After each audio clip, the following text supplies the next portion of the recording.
Ukrainian President Volodymyr Zelensky is heading to Washington tomorrow as the House continues to fight over a $111 billion aid package for Ukraine and a whole host of other issues. As The Hill reports, President Biden invited Zelensky for a meeting at the White House to underscore the United States' unshakable commitment to supporting the people of Ukraine as they defend themselves against Russia's brutal invasion. The negotiations in the House come on the heels of comments made by Ohio Senator J.D. Vance, who said Ukraine is likely going to have to give up some territory in order to end the war. Here's Vance on with Jake Tapper saying just that. Everybody knows, everybody with a brain in their head, Jake, knows that this was always going to end in negotiation. The idea that Ukraine was going to throw Russia back to the 1991 borders was preposterous. Nobody actually believed it. So what we're saying to the president and really to the entire world is you need to articulate what the ambition is. What is $61 billion going to accomplish that $100 billion hasn't? If you're slightly confused about the sudden about-face in Ukraine messaging, you're not alone. Friend of the show, Aaron Mate, noted the shift, posting two separate clips of the president on Twitter.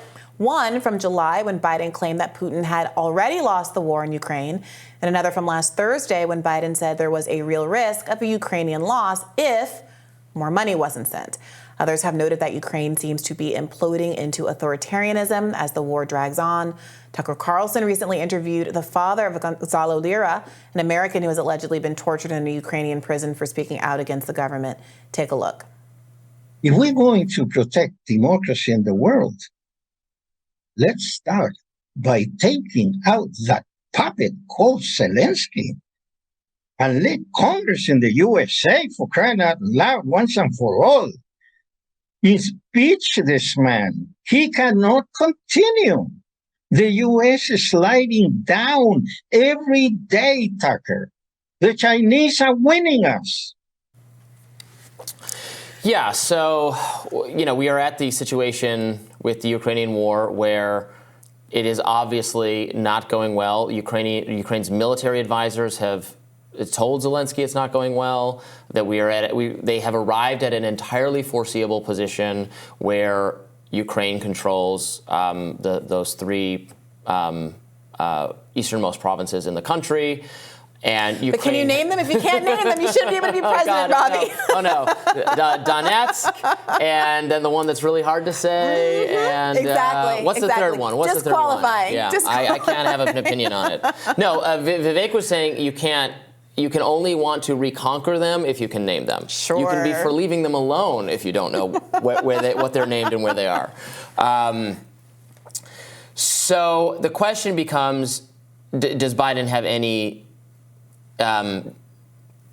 willingness to admit reality on Ukraine, to withdraw from the position that we will support them with whatever they need for as long as they need it. There is clearly evaporating political will among Americans to support this. The American right there was a split, and there's really no split. The American right is very much against continued funding for Ukraine. There was always a healthy amount of skepticism that this was going to be in U.S. national security interest or work or succeed. So, another however many hundreds of billions of dollars we spent on this effort, that's more money that's more American tax dollars at work for what? For what aim? Mm-hmm. But here we are at a position where these countries need to negotiate, and Ukraine is going to need to cede a portion of its country that is Russian-speaking and has mixed feelings about remaining part of Ukraine, which doesn't seem like such an important battle for U.S. national security to me, but obviously Biden has felt differently for the years of this conflict.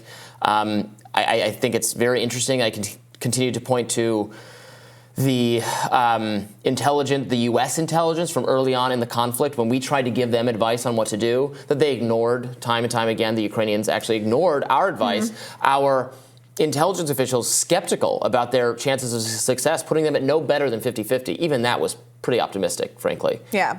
I remember very clearly having conversations with folks about Ukraine in the month or so afterward, where people were not only arguing that the fighting had to continue until the eastern territories were reclaimed, but also until Crimea was returned to Ukraine. That was how bombastic people were framing the issue, and that anything less than that was being a Russian apologist or being sympathetic to Putin or validating or supporting the invasion in the first place, as opposed to questioning the reality on the ground of Russia being a nuclear power and what it means for it to go up against a country like Ukraine, absent our own nuclear commitments and an escalation into World War III.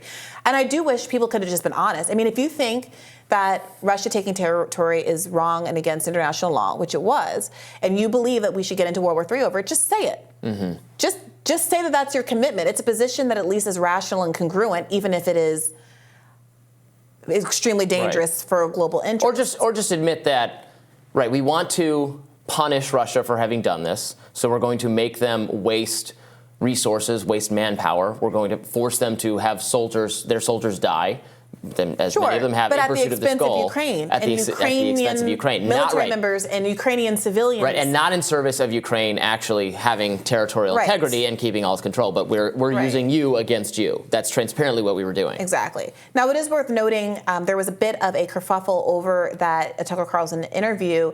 It got slapped with the community notes. The community notes said that Lyra, the person that was characterized as a wrongly imprisoned person who had been tortured in prison in Ukraine, that he's actually a YouTuber.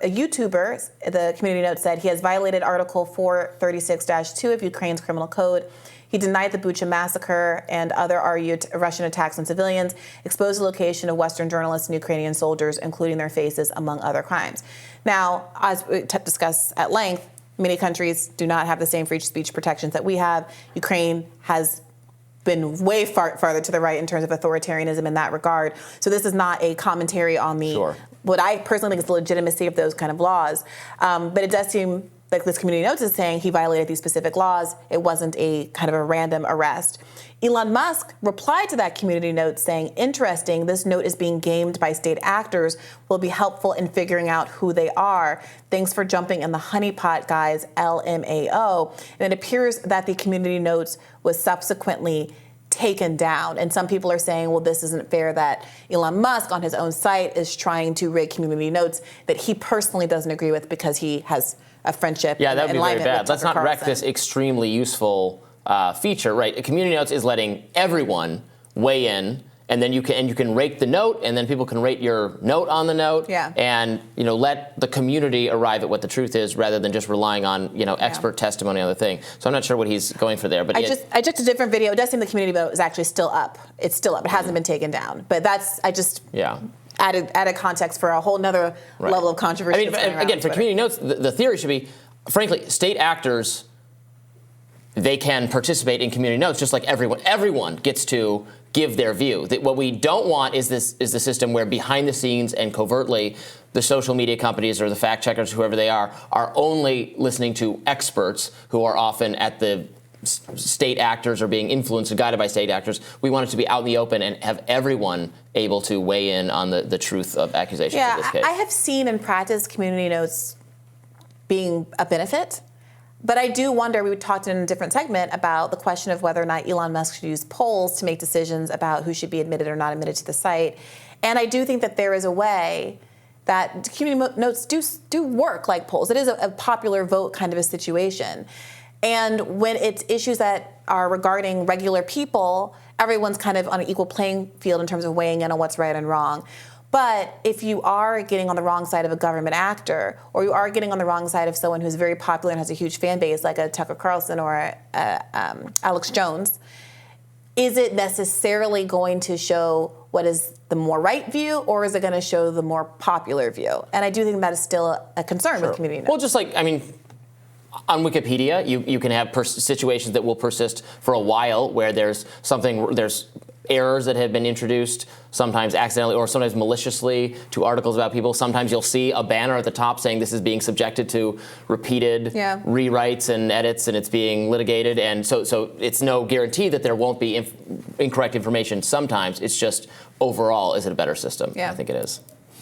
Well, that does it for us for today. Tomorrow on Rising, Briahna and I will be back for the biggest news of Tuesday, because we're just getting the week started. Long ways to go yet. All right, Robby, be sure to share, like, and subscribe so you never miss any content. And for those of you who like to listen while you're on the go, we are now available anywhere you listen to podcasts. See you later. See you tomorrow. Happily.